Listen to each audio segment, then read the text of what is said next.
Mientras Noel se apresuraba, la tensión en el hospital crecía como una tormenta contenida. Médicos y enfermeras luchaban por mantener el control. La mujer embarazada se retorcía en la camilla, el cuerpo arqueado como si algo desde dentro quisiera romperla. Los familiares observaban impotentes, atrapados entre plegarias y gritos. Cada segundo se estiraba como una eternidad. El miedo llenaba la sala con una presión insoportable, espesando el aire hasta volverlo irrespirable. De pronto, lo inimaginable ocurrió. Dentro del vientre, el bebé comenzó a moverse con una fuerza instintiva, brutal, empujando contra la carne que lo contenía. La piel se tensaba, el vientre se deformaba con sacudidas violentas, y en un instante la cavidad se abrió parcialmente desde dentro. La mujer lanzó un alarido desgarrador antes de caer inconsciente, presa de un dolor que quebraba los huesos del silencio. «¡Dios mío!», susurró una enfermera, la respiración entrecortada, los ojos abiertos de par en par. «Hay que actuar ya», ordenó un doctor, con la voz temblando bajo la máscara de control. El equipo médico se abalanzó. Manos firmes, movimientos rápidos, pero los instrumentos temblaban al contacto.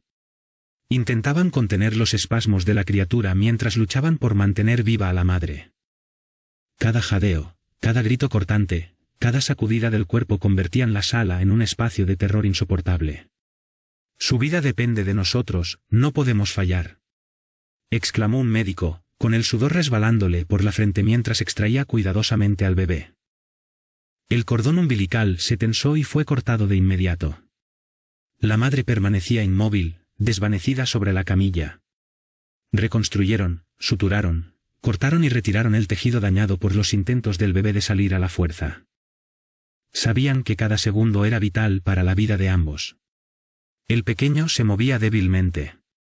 Sus gestos eran lentos, torpes, con sonidos extraños que parecían salir de una garganta demasiado seca para un recién nacido. Su piel era pálida, casi grisácea, como si la vida se resistiera a entrar en él. Los médicos lo examinaron. No había pulso. Ningún signo vital. Aún así, lo colocaron en una incubadora en la esquina derecha del cuarto, junto a la ventana empañada por la humedad de la noche. La madre yacía en la camilla central. La hermana y el padre le sostenían las manos, con los ojos enrojecidos por la angustia, mientras las máquinas pitaban a su alrededor. El equipo médico se movía como un enjambre nervioso, atentos a cualquier señal que rompiera el abismo de incertidumbre. Aunque habían logrado estabilizar a la madre, la atmósfera seguía cargada de un temor inexplicable. Nadie podía comprender lo que acababan de presenciar. Lo imposible había irrumpido entre ellos, y nadie podía olvidar lo que sus ojos acababan de presenciar. Mientras tanto, lejos de allí, Noel seguía su camino hacia la delegación. Cada minuto era un enemigo. El tráfico, las calles interminables y el reloj golpeaban como martillos en su cabeza. La preocupación por su esposa y por un hijo que, según él, aún no había nacido, lo consumía como un fuego lento. Sabía que debía obtener el permiso oficial. Pero cada segundo perdido le pesaba como una eternidad. Al llegar a la delegación, Noel encerró al borracho que había estado molestando a los transeúntes, gritándoles y señalando con insistencia algo que nadie podía ver. Tras un par de intentos de calmarlo, Noel decidió asegurarlo temporalmente en una celda. Mientras lo escoltaba, el borracho no dejaba de repetir sus delirios, su voz un hilo nervioso que resonaba por los pasillos. «Te digo que el niño muerto en el cementerio se levantó. Lo vi con mis propios ojos». Con el hombre finalmente bajo control, Noel respiró un poco más tranquilo y se dirigió a la oficina del jefe, aún con el corazón golpeando a 1000 por hora. Al llegar a la oficina del jefe, Noel entró casi sin aliento. El corazón le golpeaba como un martillo mientras trataba de ordenar las palabras. «Jefe, necesito salir inmediatamente. Mi esposa Laura está en el hospital, parece una emergencia con el bebé». El jefe lo miró con seriedad. Había en su rostro dureza, pero también un matiz de comprensión que suavizaba la dureza de su mirada. «Entiendo la gravedad», Noel respondió con voz firme. «Antes de darte permiso, necesito tu respaldo. ¿Tienes algún informe o comunicación de la familia que justifique tu salida?» «Sí, jefe», contestó Noel, con el temblor en la voz. «La familia me llamó y me alertó de la situación. Solo necesito autorización para ir. El jefe asintió lentamente. La tensión en la sala era palpable, pero en su mirada había un destello humano. Muy bien. Ve con tu esposa, dijo, tras una pausa que se alargó como un suspiro contenido. Y antes de irte, quiero que sepas algo. Se inclinó hacia él, bajando el tono. Sé que don Noé, tu padre, murió, y que aún no se sabe la causa de su muerte, siguen examinándolo. Quiero que sepas que no eres solo un buen policía, te estimo como si fueras mi hijo. Ten fe. Todo va a estar bien. Las palabras le golpearon a Noel en el pecho como un eco cálido en medio de la tormenta. La preocupación por Laura se mezclaba con ese vacío reciente que aún le sangraba. Gracias, jefe, logró decir, la voz entrecortada. Saber que me estima de esa manera significa mucho. Lo valoro profundamente. Ve, y mantén comunicación si puedes, replicó el jefe, más suave. Pero ahora, tu familia es lo primero. Siempre tendrás mi apoyo.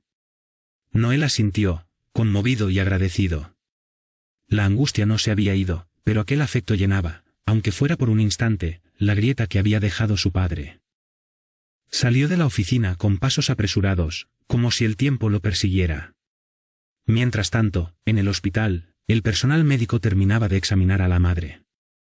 El aire estaba cargado, pesado, como si todos respiraran bajo agua. La criatura, encerrada en la incubadora junto a la ventana, permanecía bajo estricta vigilancia. Sus movimientos erráticos y la palidez de su piel parecían desafiar cualquier manual. El equipo se reunió, formando un círculo tenso alrededor de la camilla. Necesitamos documentar todo y notificar a las autoridades sanitarias, dijo un médico, con la voz grave y un sudor frío en la frente. Esto supera cualquier explicación conocida.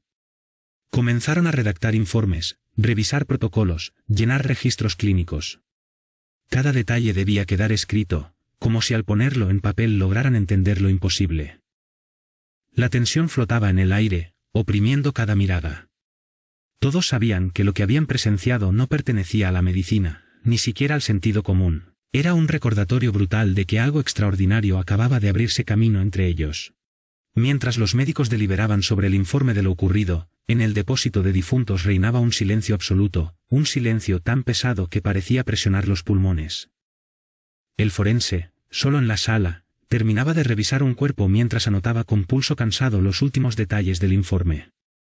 El olor penetrante del formol y la muerte lo envolvía, tan familiar como insoportable. Entonces ocurrió. Un golpe repentino retumbó desde el fondo de la sala, metálico, áspero, como un puño que chocaba contra el acero. El hombre se quedó quieto, con la pluma suspendida en el aire. Otro golpe, esta vez más fuerte, quebró el silencio y le arrancó el aliento. El sonido provenía de una de las cámaras mortuorias. El forense dio un paso hacia adelante, inseguro, sus pies arrastraban un peso imposible. El eco de sus pasos multiplicaba la tensión, y el corazón le golpeaba el pecho como si quisiera salirse. Tragó saliva y estiró la mano hacia la manija helada de la cámara. La puerta se abrió con un chirrido lento. Dentro, la penumbra escondía algo que no debía moverse, pero se movía. Una figura frágil, enroscada, comenzó a sacudirse con torpeza.